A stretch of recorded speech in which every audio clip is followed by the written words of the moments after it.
A cultura é como uma produção coletiva de formas de ser que possibilitam nossa sobrevivência e desenvolvem em nós características que nos distinguem, como seres humanos. A cultura, portanto, está ligada à nossa humanidade.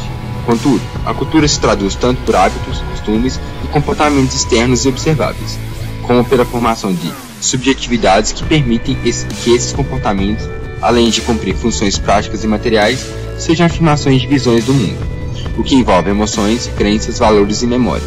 Isso se traduz pela identificação de aspectos materiais e imateriais da cultura. Sustentamos também que as culturas são totalidades complexas compostas de elementos em coesão ao conflito. Dos conflitos que surgem as subculturas, cuja especificidade acaba por alterar a configuração das culturas mais abrangentes que as contêm, seja a cultura nacional e seja a cultura globalizada, própria da contemporaneidade.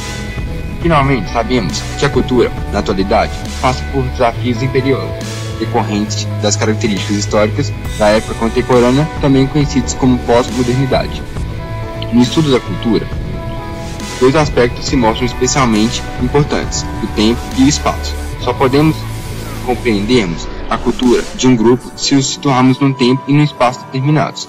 Os membros de um grupo também só conseguem se perceber como participantes de uma cultura quando estão situados temporal e espacialmente.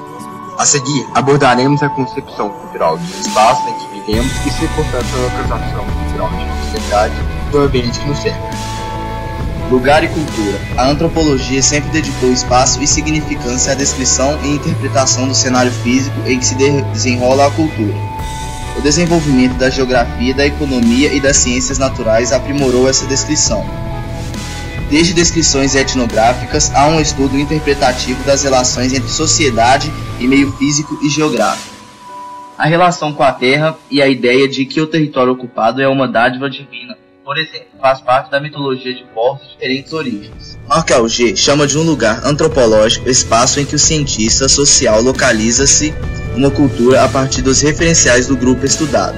Não se trata, porém, de uma região delimitada, mas de um espaço onde se manifesta a totalidade dessa cultura. As trocas, as relações, os cerimoniais, os jogos, a comunicação e a memória. Isso faz do lugar um conceito menos ambiental e mais relacional, identitário e histórico. Nascer é nascer, num lugar ser designado a residência. Mas esse lugar compreende também as relações, a ancestralidade, a história. Augé propõe um conceito de espaço apenas parcialmente material ou geográfico. No restante, ele é mítico e simbólico. Logo, o lugar distingue-se do espaço, na medida em que é ocupado, vivido e construído. Assim, o lugar é o espaço da cultura, do compartilhamento e da formulação de significados. O lugar é cenário da ação em sociedade. O lugar nas sociedades complexas. Os espaços possuem pontos fixos, pelo menos temporariamente, como a casa, o templo, a feira, a fronteira, mas também possuem fluxos, como o trânsito de pessoas, a troca de mercadorias, as guerras, as viagens, as migrações, que em geral ampliam os espaços. É nessa rede de relações estabelecidas no espaço, entre o fixo e o móvel, que se dá a cultura.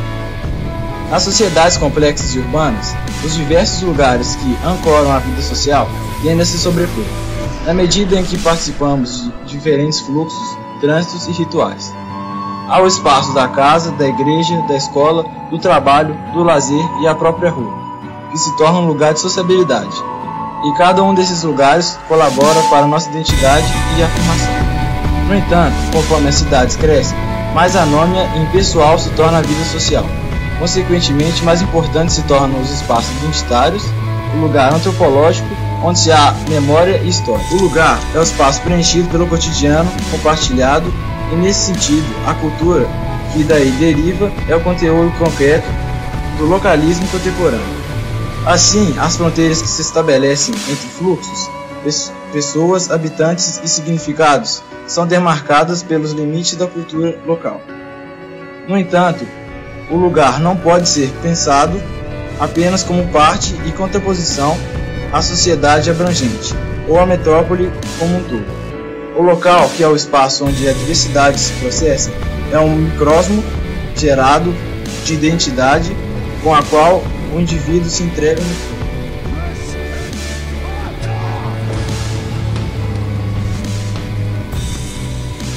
Olá, sou Ana Clara e vamos falar sobre as instituições totais e os não lugares.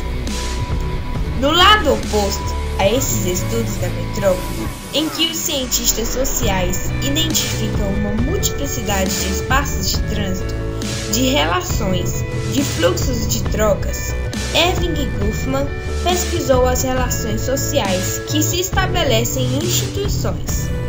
Estas são espaços únicos, em que um determinado grupo de pessoas convive de forma isolada, por um motivo qualquer. São, por exemplo, os manicômios, as prisões, os conventos, os navios ou as estações espaciais.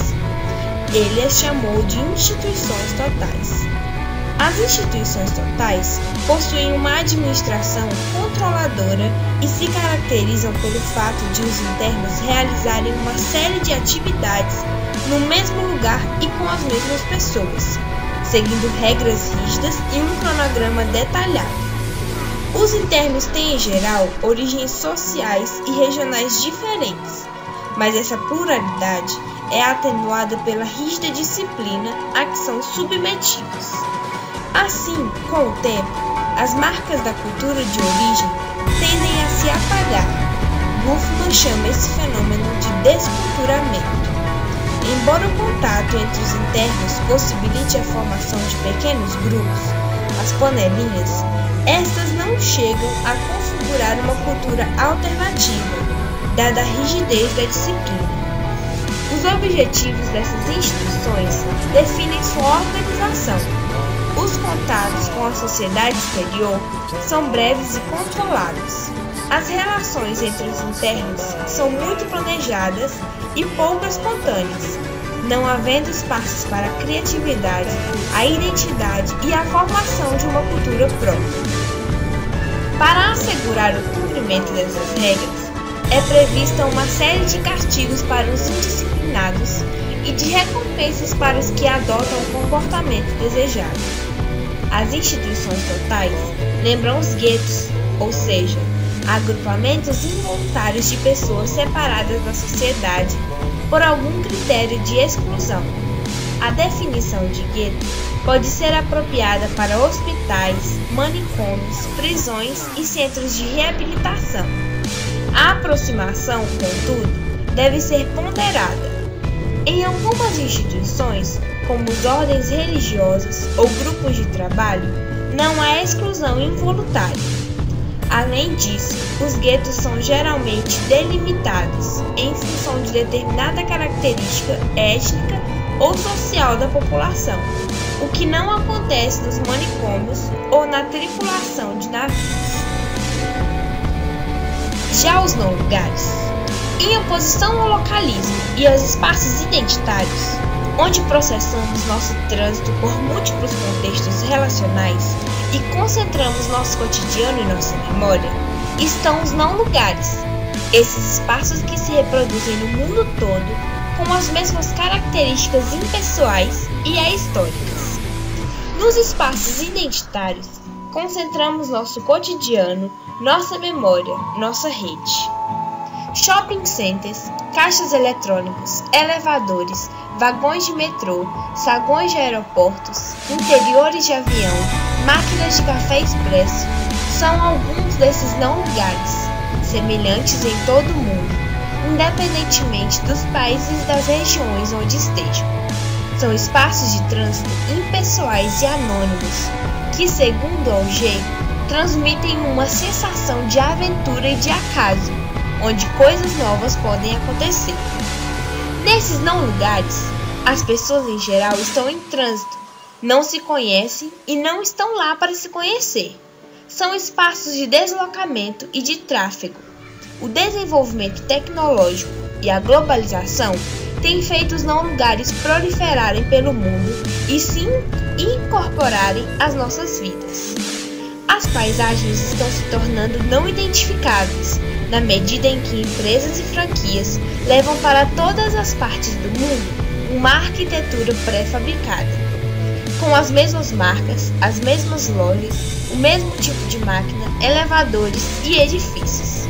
O conforto entre os não lugares e as culturas é grande e resulta geralmente em soluções estranhas. Olá, bom dia. Bem-vindo ao serviço de telemarketing Sociólogos de Plantão. O que você deseja? Pregue 1 para pausar o vídeo, 2 para reclamações, 3 para sugestões, 4 para continuar o vídeo, 5 para falar com o atendente mais próximo.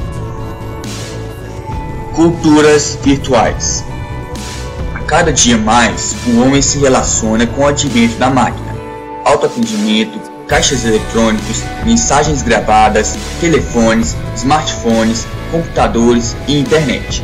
Esse aparato tecnológico faz parte dos ambientes inteligentes. Como exemplo, citamos os edifícios climatizados. Esses se transformam a partir de tecnologia de última geração em espaços high-tech, onde há isolamento quase por completo do mundo exterior, com ilhas tecnológicas que comunicam-se com espaços equivalentes e localizados à distância, alcançáveis por videoconferência. Uma verdadeira ilha de realidade virtual implanta no globo uma vivência nova comandada por circuitos e sistemas, o cyberespaço, que diz respeito ao fluxo e gerenciamento de informações por computadores ligados em rede. Remete, mais especificamente, às formas de comunicação ligadas na internet. As relações assim desenvolvidas irão compor o que chamamos de cybercultura, com mais redes de relacionamento que possibilitam conhecer novas pessoas, abrir-se a novas culturas, novas formas de convívio e sociabilidade. Esse conjunto no todo compõe as culturas virtuais.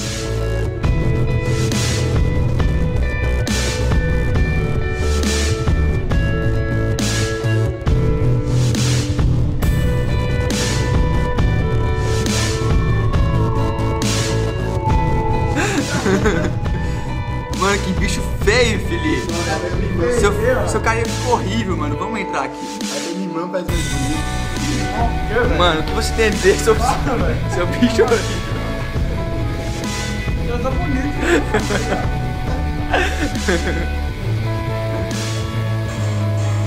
Olha, o Felipe é favelado mesmo.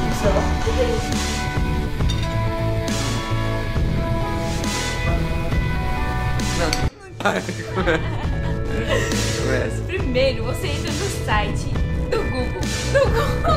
Você vai digitar www.rabu.com.br.